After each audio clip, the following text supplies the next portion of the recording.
अब तुकाराम जी राम कृष्ण हरि जय जय राम कृष्ण हरि ये करते हैं। और राम कृष्ण हरि बोलने से महाप्रभु ने वहां ऑब्जेक्शन किया कि तुम जो है ये मत बोलो, मतलब नाम संकीर्तन। प्रभु कहते हैं क्या है, नाम नामकारी बहुधा निज सर्व शक्ति तत्र अर्पिता, सारी शक्ति दे दी। एक बड़ा सुंदर प्रसंग आया था, अभी समय नहीं है, अब भूल भी जाऊंगा, इसलिए मैं इसको चाहता हूं भूल जाना। हाँ हाँ, वो था कि सर्वशक्ति नामे दिला करिया विभाग, आमार दुर्दैव नामे नहीं अनुराग। सारी शक्ति दी। प्रश्न होता है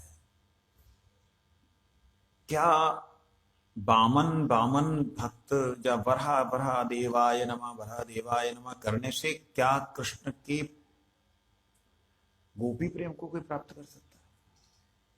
क्या सखा भाव से कोई व्यक्ति वराहदेव का भजन कर सकता है? सखा भाव से, सखा भाव से, गोपी भाव से क्या कोई वराहदेव को प्यार कर सकता है?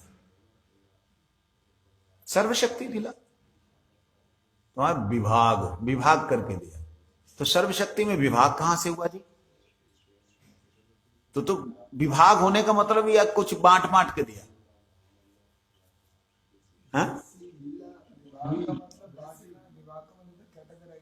हाँ, कैटेगराइज करने मतलब सर्व सर्व, हाँ क्रम अनुसार ही सही, लेकिन क्रम अनुसार इसका मतलब सर्वशक्ति नहीं है, नाम में सर्वशक्ति है। सर्वशक्ति, मेरा ये कहना है, इसको थोड़ा ध्यान से समझना और साथ साथ समझाना। जितना मैं बोलता हूं उतना समझाओगे तो तेरी भी समझ में आएगा, उनकी भी समझ में। ध्यान से देना। कहते नाम नामकारी, नाम और नामी, ए ना, नाम और नामकारी, भगवान का नाम और उसको करने वाले बहुधा, नाम नामकारी बहुधा, निज सर्वशक्ति तत्र अर्पिता, अपनी संपूर्ण शक्ति भगवान ने नाम में दी। नियमिता स्मरणे न काल, और उन्होंने कोई भी इसका नियम नहीं रखा। एतादृशी तब कृपा, हे नाथ ऐसी आपने कृपा की और मेरा दुर्भाग्य कि नाम में अनुराग नहीं।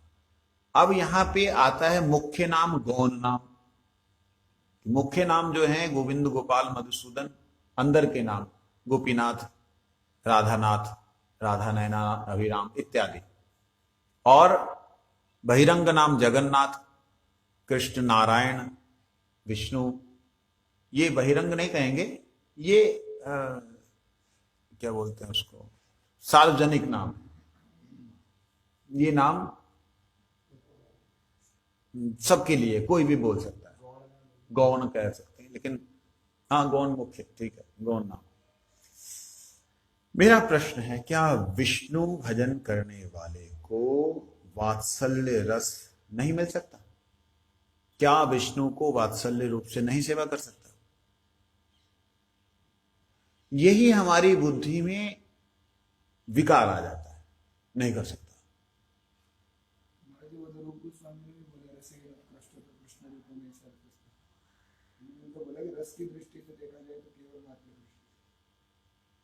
रस की दृष्टि से देखा जाए तो केवल मात्र कृष्ण है।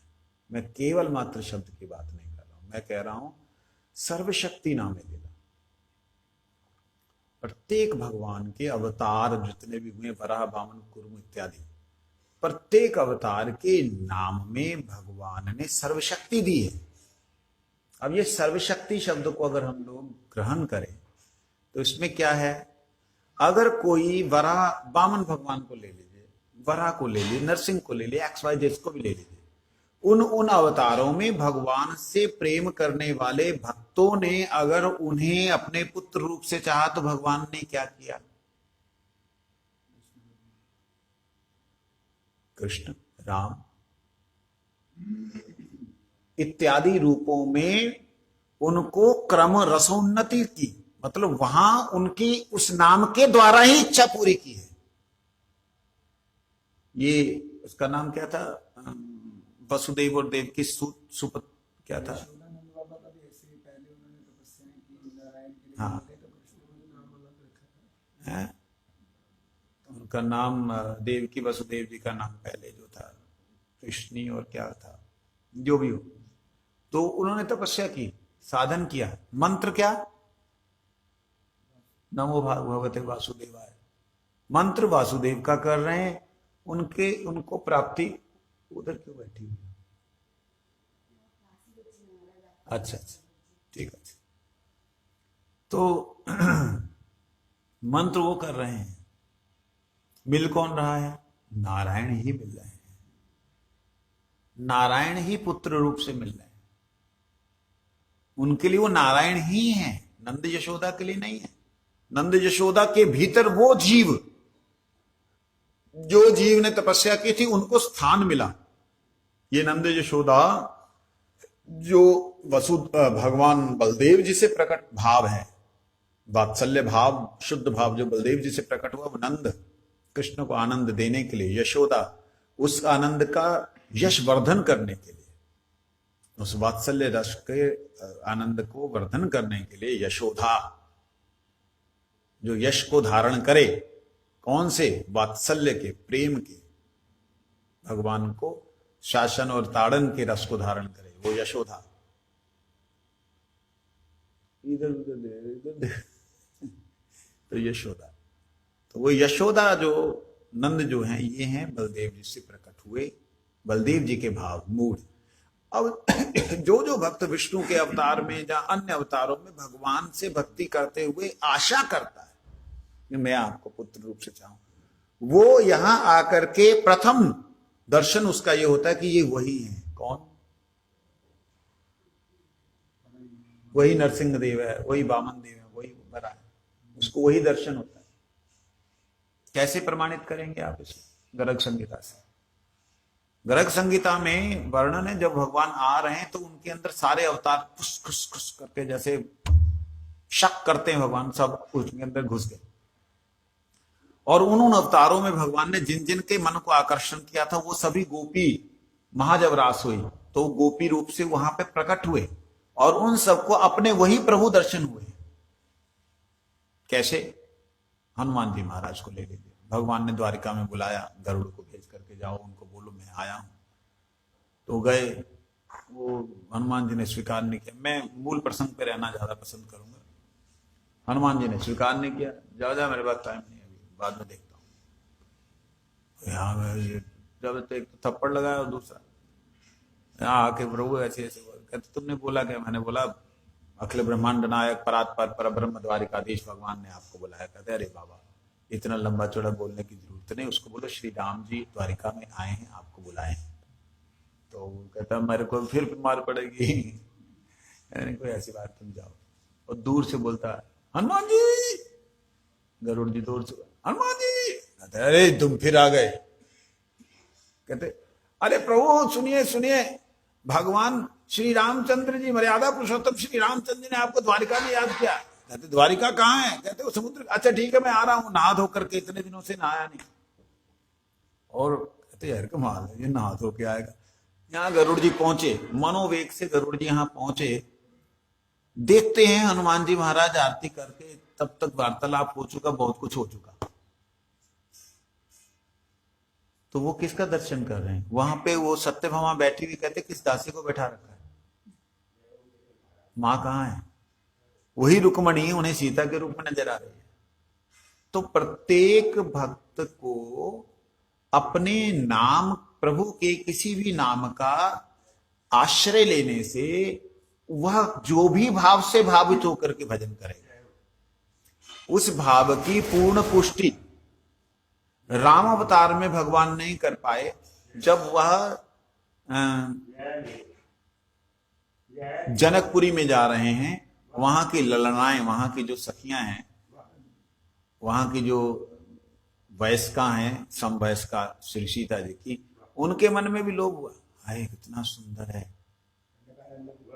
दंडकारण्य के ऋषिगण, बड़े बड़े धड़ियल बाबा, जो हजारों साल से यज्ञ और तपस्याएं कर रहे थे, उन्होंने, बोलता रहना साथ साथ, उन्होंने जब देखा कि प्रभु की सेवा सीता जी जिस प्रकार से करते हम तो कर नहीं पाते।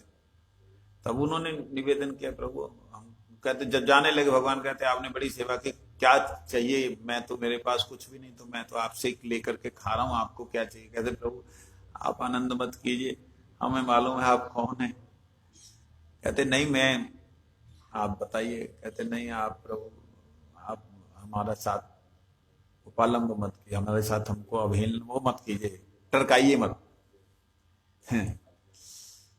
तो भगवान कहते क्या चाहिए आप मांगे, मैं देता हूं। तो उनका कि सीता जी की तरह हम आपकी सेवा करें। कहते हैं मैं तो एक पत्नी व्रत हूं, आप मतलब उनका ये था कि मैं आपके शरीरों को अभी चेंज कर दूं, ऐसा नहीं है, मैं एक पत्नी व्रत हूं। मेरा अमर्यादित रूप, ये मेरा मर्यादित रूप है, मेरा अमर्यादित रूप जब वृंदावन में आएगा तब आप सब आना। अमर्यादित शब्द बोलने का मतलब ही मैं मर्यादित हूं, मेरा इतनी मर्यादा है कि मैं यहीं तक सेवा कर सकता हूं, जहां ले सकता हूं, दे सकता हूं भक्त को सुख।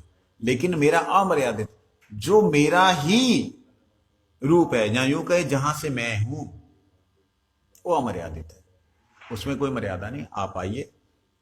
तो उन सबको जब यहां पे दर्शन हुए हैं, बड़ी अद्भुत बात बता रहे हैं, जब यहां रास में दर्शन हुए तो मुरलीधर कृष्ण के नहीं हुए, उनको उनको धनुर्धर कृष्ण, धनुर्धर राम के हुए हैं, और वो धनुर्धर राम मुरली बजा रहे हैं। ये विचित्र दर्शन हुआ है। ये चीजें आती हैं। मैं वही बोला ना, आज एक प्रसंग आ रहा है, इसको मैं रोकूं ना, निकल जाए। उसका एक प्रमाण छोटा सा, कहां कहूं छवि आपकी भले बने हो नाथ। क्या है? कहां कहूं छवि आपकी भले बने हो नाथ, तुलसी मस्तक तब न भई जब धनुष बाण उठा। फिर भगवान ने वो हाथ में बांसुरी है, सब कुछ है, होते हुए भी भगवान ने उनको उसी हाथों में दर्शन कराया कि धनुष और बाण हाथ में है। तो कहना है, कहने का मतलब विग्रह में, कलयुग में भगवान ने इस प्रकार से दर्शन कराया। द्वापर युग की तो बात ही अलग है, क्योंकि भगवान आए तो उनके साथ राम जी भी आए, गर्ग संहिता के अनुसार उनके साथ नरसिंह जी भी आए, सिर्फ इसीलिए कि उन भक्तों को वो रस प्रदान करना है। तो रसो वही सा, केवल रस में वो ही एक है, रसों के आकर कृष्ण रसो वही सा। रसो वही सा ग्रज्यानम, क्या है रसो वही सा? आनंदम भवति ग्रज्यानम आनंदम भवति। रसो वही सा, जो उसको ग्रहण करता है वो आनंद में चला जाता है, वो रस है। तो इसलिए जितने भी अवतार हैं वो सभी भगवान कृष्ण में प्रवेश किए। जितने उन अवतारों में रह करके प्रभु ने जितनी संतुष्टि जिनकी करनी थी, नहीं उस अवतार में कर पाए, इसका मतलब कर नहीं पाए नहीं है, उन्होंने की इसमें आके की, इस रूप में आकर की। कैसे की? जितनी ब्रज की गोपियां हैं, ब्रज की गोपियों में नंद महाराज यशोदा की तरह प्यार करने वाले वात्सल्य रस के असंख्यों भक्त हैं, गिनती नहीं होगी, इतने भक्त हैं। वो सब वात्सल्य रस के साथ प्रेम करते हैं। लेकिन वह सब कैसे प्रेम करते हैं? इस भू जगत में, भूमि लोक की बात कर रहा हूं, कि मेरे प्रभु वो छोटे से बाल वो है। उसके बाद में क्रम उन्नति भी होती है, ऐसा नहीं है कि वहीं पे अटके रहते हैं। क्रम उन्नति शब्द का मतलब है कि वो अपने प्रभु को तो अनुभव कर लेते हैं। जैसे पूतना ने चाहा था कि मैं बाल रूप से आपको स्तन पिलाऊं, और बाद में वो मरी तो हाँ कह रहे थे, ये तो कोई और ही निकला। इस तरीके से बीच में बोले नहीं, कृपा करके। हाँ, तो जो भगवान का जो ये कृष्ण रूप है, इस कृष्ण रूप में भगवान ने सारे के सारे स्वरूपों को समाहित किया है। वैसे ही कृष्ण नाम में और नामों में भगवान ने सर्वशक्ति दे रखी है। और सर्वशक्ति का मतलब हम लोग उसको लिमिटेड ना करें, कहने का मतलब है जब सारे के सारे, मेरा ध्यान देना, सारे के सारे जब निकल ही इस सोर्स से रहे हैं, सारे अवतार। और उन अवतारों से कोई भी जुड़े, उसके पास में जहां वो जुड़ रहा है उसके पास में अगर उतना प्रकाश नहीं है जितना प्रकाश वो चाह रहा है, जीव नहीं है, तो वो क्या करेगा? वो जहां से प्रकाश आ रहा है वहीं जाएगा, रुक नहीं सकता। तो इसलिए सर्वशक्ति नाम है दिला। करिया विभाग, विभाग का मतलब वो जो जैसी अवस्था का भक्त है उसी हिसाब से उसको उतना ही उसमें से रस मिलेगा। कृष्ण नाम, गोपीनाथ नाम करने वाला, राधानाथ नाम करने वाला, अगर राधानाथ नाम करने वाला अगर शांत भाव से उपासना कर रहा है तो उसे मधुर रस नहीं मिलने वाला। उसके विभाग मतलब उसकी अवस्था के अनुसार उसे विभाग है, जीव की अवस्था के अनुसार विभाग है। लेकिन जीव के अंदर में प्रभु का कोई भी रूप देख करके एक वात्सल्य रस या मधुर रस का भाव आता है, अगर उस रूप में भगवान का प्रकाश वह नहीं है तो वो मूल रूप में उसमें ले जाएगा, ले जाएगा ही ले जाएगा। इसका नाम के अंदर हमारी क्या स्वरूप है? जैसे आपने बताया कि राम जी के लीला के समय वो पूरे उन्होंने कृष्ण रूप में आकर उनको रस प्रदान कर दिया, लेकिन जब बात नाम की आती है, मैं राम राम राम जप रहा हूँ, तो वो कृष्ण किस प्रकार से मुझे नाम के बीच में रस क्या उसके बाद मैं राम राम करते करते कृष्ण नाम से रस लेना शुरू? नहीं, ऐसा नहीं होता, ये ऐसा नहीं होता। समय लीला में तो फिजिकली भगवान ने कर दिया, इस नाम के अंदर ये चीज का क्या प्रोसेस है? उसमें जैसे राम जी हैं, राम नाम लेने वाले के अंदर अगर वो भाव आ रहा है कि मैं राम जी की उपासना, राम जी की सेवा वैसे करूं जैसे गोपियों ने की, तो राम जी की भी एक मधुर लीला है जो कि जगत में प्रचारित नहीं है। अयोध्या में जब जाएंगे, अयोध्या में कनक भवन है जहां सीता जी विराज, सीता जी की 8 सखियां हैं, सुना है? वो 8 सखियों की मधुर लीला है राम जी के साथ। वो सख्य मधुर है, मधुर है लेकिन सख्य मधुर है। उसमें सखियां हैं वो वैसे ही जैसे यहां कृष्ण का श्रृंगार करते हैं, वहां भी वो राम जी का श्रृंगार करते हैं श्री जी को मिलाने के लिए। तो वो उनको उस, क्योंकि राम जी के भक्त जितने भी राम नाम करने वाले, राम जी की उपासना करने वाले, उनके अंदर, प्रभु के अंदर जो प्रकाशित है उसके प्रति ही लगभग लोभ उत्पन्न होता है। 98% वही लोभ उत्पन्न होता है जो प्रभु में प्रकाशित है। जैसे लीला माधुरी और रूप माधुरी तो राम जी में भी है। हाँ, सब है, गुण माधुरी, लीला माधुरी, सब कुछ है, यहां तक कि वो बांसुरी उठा करके नाच भी सकते हैं। लेकिन तो है, लेकिन करते हाँ, करते नहीं मतलब इस संसार में नहीं करते। राम जी हो गए ना, हम सब वही बात करेंगे। हाँ, नहीं, ऐसा भी नहीं है। अभी मैं आपको एक चीज ऐसी बताऊं कि लोग सुन करके हैरान रह जाएंगे।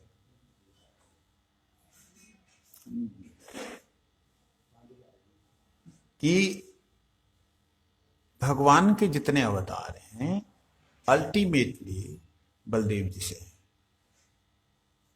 भगवान के जितने अवतार, अल्टीमेट का मतलब मूल कारण रूप से बलदेव जी से, ठीक है? अब लिंक्ड किससे हैं? सारे के सारे कृष्ण से तो हैं। एक के बाद एक एक्सपेंशन हुई। राधा जी से जितनी भी अनंत वो हैं, लक्ष्मी प्रकट हुई हैं, यहां तक आप हैरान रह जाएंगे। उमा, रमा, सत्या, सती, चंद्रा, रुक्मणी, राधा अवतार, सब, इंद्र की पत्नी भी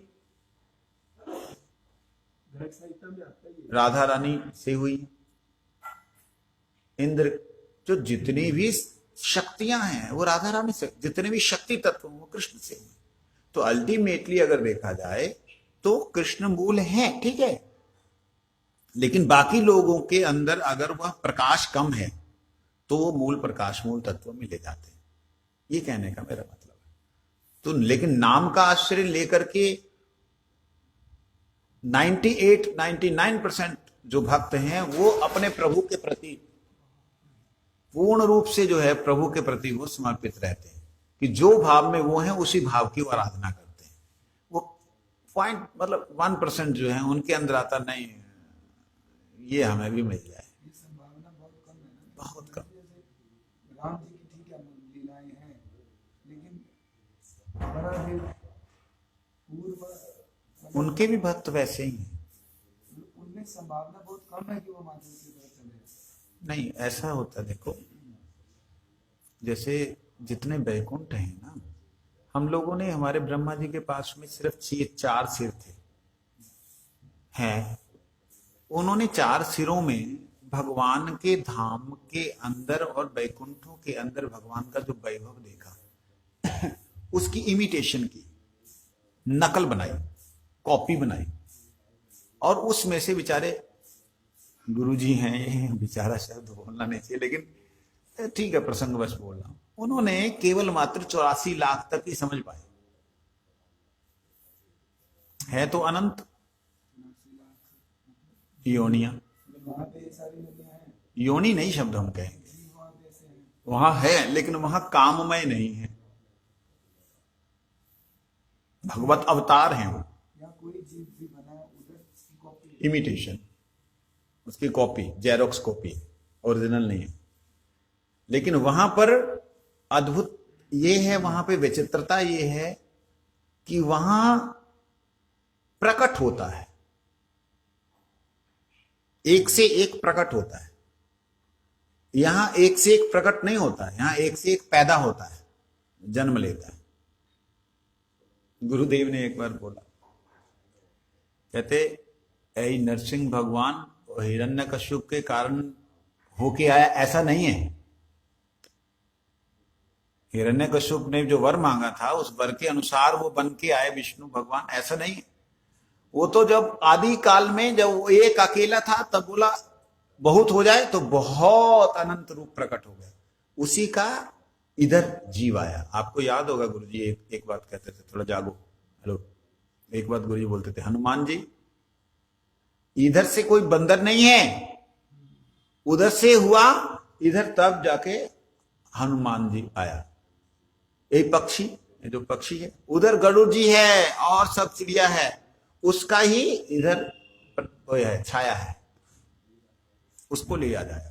ये तो भगवत अपने हनुमान जी वगैरह, तो ये कैसे छाया होता है? अरे यहाँ पे उनकी ही छाया बंदर वगैरह है, कहने का मतलब हनुमान जी की छाया नहीं है, गरुड़ जी छाया नहीं। नरसिंह वाला गुरुजी ने बोला वो समझ में कि नरसिंह देव कोई ऐसा नहीं है कि पहले थे नहीं, आदि नरसिंह तो है ही है ना। तो आदि नरसिंह का मतलब भगवान के उस समय में गोलोक धाम के विस्तार में जब भगवान ने एक ओम बहुत श्याम बोला तो उसी समय नरसिंह प्रकट हो गए, उसी समय वराह कूर्म इत्यादि सारे प्रकट हो गए। लेकिन यहाँ कुछ भी कर लो इंतजाम हुआ पहले से। वो मतलब यहाँ सोच ही नहीं सकते ना, यहाँ तो सिर्फ कुछ अवतार, 1000 अवतारों की गिनती होगी हमारे पास में। वहां तो अनंत है, अनंत शब्द का ना, अनंत विष्णु अनंत वैकुंठ, अनंत शब्द जो प्रयोग किया गया है, तो यहाँ तो लिमिटेड है, वहां अनंत है। और अनंत में से 84 लाख उठा करके यहाँ पे हमको दिखा दी, और 84 लाख भी 14 लोकों के अंदर, एक पृथ्वी लोक में नहीं है 84 लाख। आ ब्रह्म भुवना लोका पूर्णावृतो न अर्जुना, ये ब्रह्मा से लेकर के नीचे के जो लोक हैं, इन 14 लोकों में पूर्ण आवर्तन है, इधर से ऊपर आना जाना।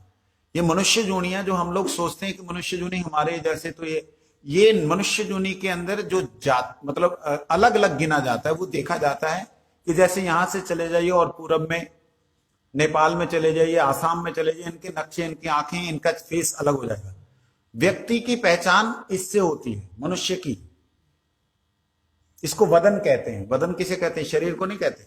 हमारे पंजाब में वदन का मतलब पिंडा, वदन का मतलब इसको। इसमें 5 इंद्रियां हैं, ज्ञान इंद्रियां, आंख, नाक, कान, जिह्वा, त्वचा, 5 की 5 इंद्रियां इसमें। हम सुख लेते हैं इन 5 इन्हीं शरीर से, मूल रूप से सुख लेते हैं। तो कहने का मतलब ये है परिचय। तो ये आप पंजाबियों का देख लें, चाहे कहीं भी चले जाएं, मुड़ाले मुड़, वो अलग होगा। आप ऊपर चलिए, कश्मीरियों का अलग होगा। ऐसे करके हर एक हर 100 योजन के बाद में जो है वो बदल जाता है चेहरा। तो इस पृथ्वी के इतने भाग कर लें तो यहां मेरा ख्याल से 1000, ज्यादा से ज्यादा 1000 या 2000 तरह के मनुष्य होंगे पूरी पृथ्वी में। 4 लाख कहाँ है फिर? ना ना, वो जड़ देखिए, अगर जड़ बुद्धि वाले अगर देखेंगे ना, बुद्धि के, अभी मेरे कुछ दिन पहले चर्चा हुई थी, कुछ दिन पहले मेरी इसी विषय पे चर्चा हुई कि भक्तिविनोद ठाकुर जी ने ऐसे लिखा है कि बौद्ध, शबर, अंतज्य, ये सब जातियों को लेकर के अलग अलग हो गए। तो बुद्धि के विकास के कारण अलग। अरे केवल 84 लाख बुद्धियों का विकास है, तेरी और मेरी बुद्धि में भी विकास में अंतर है, अनंत है बुद्धि का विकास अगर देखेंगे तो। लेकिन एक स्तर तो है ना, कोई स्तर नहीं है इसका, बुद्धि के विकास का स्तर तो गिने ही नहीं सकते। 100% यहां जोनियों की बात हो रही है, यहां बुद्धि के स्तर की बात है। अगर ऐसे हो तो हाथी का बच्चा जो है वो तो हाथी के बुड्ढे के अंदर में अंतर आ जाएगा, भाई बुद्धि का विकास। क्यों जी? ये नहीं, उनको कैसे आप मनुष्य नहीं गिनेंगे? हाँ, लेकिन उनको तो 4 लाख के अंदर में वो ऐसे नहीं आप कर सकते कि अपाहिज जो है वो 4 लाख में नहीं है। 4 लाख के अंदर में होने पर भी उसको कैटेगराइज नहीं कर सकते। अपंग को कर्मानुसार है। देखिए जी, चेहरे की शेप बदल रही है तो समझिए ये प्रजाति है। जैसे तितली काली तितली एक होती है, एक रंग बिरंगी तितली होती है। तो रंग बिरंगी वाली का अलग हो गया, काली का अलग हो गया। कबूतर एक रंग बिरंगे होते हैं, नॉट सफेद ओनली, रंग बिरंगे अलग हो गए, एक जाति अलग हो गई। कौवा एक पूरा काला हो गया, एक के गले में कंठी हो गई। तो ऐसे ये प्रजातियां अलग होती हैं। इसी प्रकार से ये है भूलोक, ऊपर है भूलोक, जनलोक, तपलोक, सत्यलोक। ये जो ऊपर के जो लोक है, भू स्व जनम तप, इन लोकों में भी मनुष्य योनियां हैं। क्यों? मनुष्य शत्रुपता के तो सारी संतान है। देवता किसकी है संतान?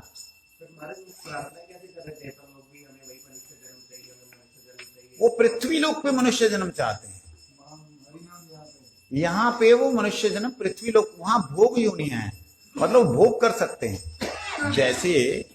जैसे जितनी भी योनियां हैं सब भोग तो कर सकती हैं। जितनी योनियां हैं, हेलो सब भोग तो कर सकते हैं, लेकिन सब भजन नहीं कर सकते। सही है? भजन जो है वो ऋषि परंपरा से होता है, और ऋषि परंपरा से भजन के लिए केवल एक स्थान है जिसको कर्म भूमि कहा गया है, वो है भूमि। भूलोक है जहां पे कर्म किया जाता है, वहां भोगा जाता है, ऊपर और नीचे, वो भोग के स्थान है। ये कर्म करने का स्थान, इसलिए कर्म करने के स्थान को प्राप्त करने के लिए वो मनुष्य जीवन चाहते हैं धरती लोक पे हो। अब बलि महाराज जी जो हैं सुतल में हैं, उनका कैसा रूप है? कोई ऐसे पैर ऊपर है, सिर नीचे, ऐसे हाथ पैर निकले हुए हैं केवड़े की तरह। आ जाओ। आ ब्रह्म भुवना लोका पूर्णावर्ती नो अर्जुना मामोपेतु कौनते पुनर्जन्म न विद्यते। इसका अर्थ क्या है? इसका अर्थ है कि नीचे से लेकर के ऊपर तक के 14 लोकों में जीव का भ्रमण होता है। ठीक है? जीव जो है ऊपर से लेके 14 लोकों में ये बहुत बड़ा उत्तर दे रहा हूं गुरु जी की कृपा से। ये बहुत बड़ा उत्तर है। इन लोकों में पितृलोक जो हैं, वो पितृ क्या विकृत हो जाएंगे? पितृ पुत्र की तरह ही तो रहेंगे पितृलोक में। ऋषि लोग वो क्या नर नहीं है, वो मनुष्य रूप नहीं है उनका। जब मनु शतरूपा कहते हैं, मनु से तो मनुष्य हुए, मनु शतरूपा जब कहते हैं, वो पृथ्वी लोक में होने के नाते केवल एकमात्र उनके अंदर कर्म करने का अधिकार दिया। बाकी लोकों में उन्हें शरीर ऐसा होने पर भी, शरीर मनुष्य जैसा होने पर भी भोग का अधिकार है कर्म करने। सिर्फ ये इतना अंतर है, सिर्फ इतना अंतर। समझ लगी? मतलब आप बोल रहे हैं 4 लाख जो है उसमें से केवल ये वाले कर्म कर सकते हैं, बाकी इसीलिए तो इनको, इसीलिए तो इस 1,99,000 वो सब कर्म भी कर सकते इसीलिए तो इनको कहा गया कि भाई तुम सौभाग्यशाली हो कि तुम समझ पा रहे हो, तुम सुन पा रहे हो हरि कथा। मनुष्य नाम शास्त्र ले करता ही सत्या, मतलब पूरा था।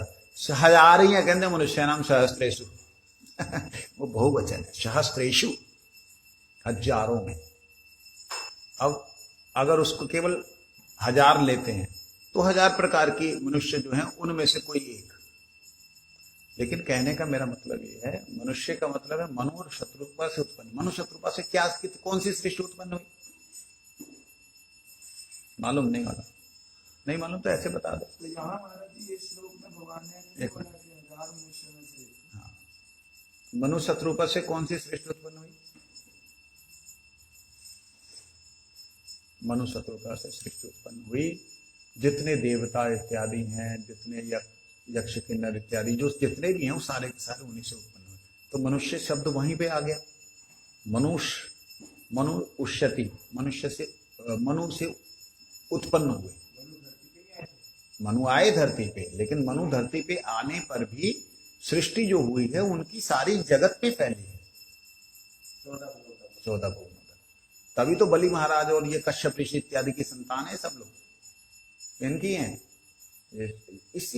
इसको ना कभी विराट रूप से कल्पना करो, कुएं से निकल करके, तब सारी सृष्टि नजर आ जाएगी।